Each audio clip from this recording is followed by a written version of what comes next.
Welcome to Oxford Heirlooms. In this video, I'm going to be using my old Singer sewing machine to sew the buttonholes into the bloomers. But before I get started, I realized when I edited the last video that there was at least one clip where I forgot to press the record button, and I think there's one section of the video where I thought I was not recording, so I'm just sewing and I'm not talking. Okay, so let me explain a couple of things that I did. As I was creating the bloomers, the first thing I did was along the two back pieces of the shorts, I stitched in the ditch, okay, holding that elastic casing in place.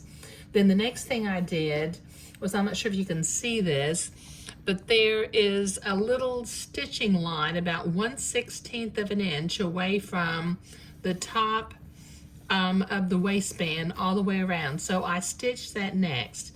Then I inserted the elastic into the elastic casing on the back of the bloomers. And I think that catches me up to what I was doing and what I neglected to record. So the main thing is the stitching line up at the top is done completely around the garment before you insert the elastic into the waistband. Okay, so I've got my little vintage buttonhole maker. I'm going to click it to where it's all the way to the back. Okay, now I've got 4 buttonholes to make, so let me put my fabric in here. I've got a little blue mark where the buttonhole needs to start, so I'm going to put my needle in, drop my presser foot down, and then very slowly and carefully I'm going to sew my buttonhole.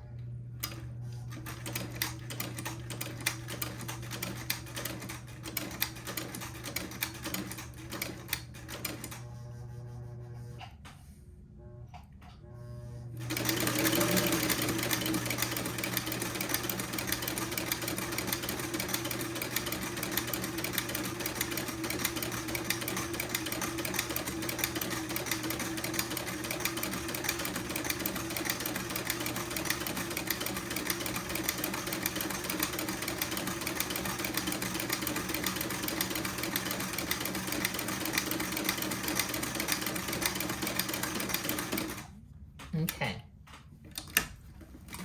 Okay, that's one.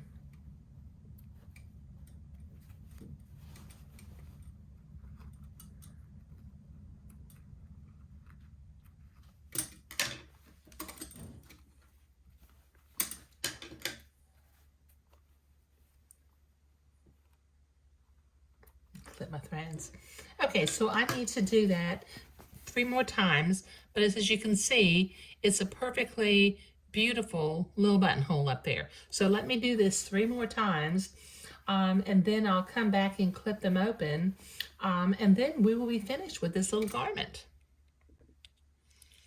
Okay, I've got all 4 buttonholes done, so let me cut them open real quickly using my embroidery scissors, and just clipping in the middle first and then clipping the top and bottom on each one. I don't try to clip the whole buttonhole at one time because I'm too afraid that I will cut the zigzag of the buttonhole stitching itself.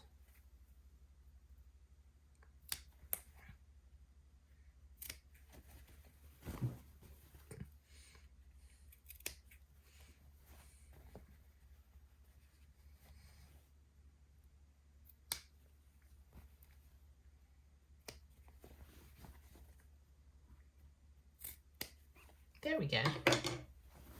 Okay. All right.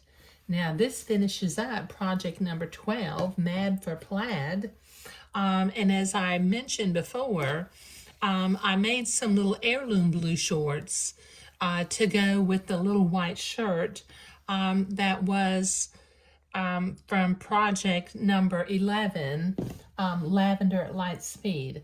I had to go ahead and send the lavender shorts and the white shirt off because I was told that the grandmother was terminally ill, and the mother who I was making this outfit for wanted to have the outfit at her house in the event of the grandmother's decease. Okay, so anyway, this finishes up project number 12, Mad for Plaid. I'm really pleased with the way the plaids matched along the front and the sides of the garment. And I like the way I centered the plaid on the center seam so that the plaid is even going across also. Okay, so I hope you've enjoyed this video. I think my next video is going to be creating the Anna Scott dress from Classic Sewing Magazine, and I'll be calling that project Mint and White Delight. But thank you.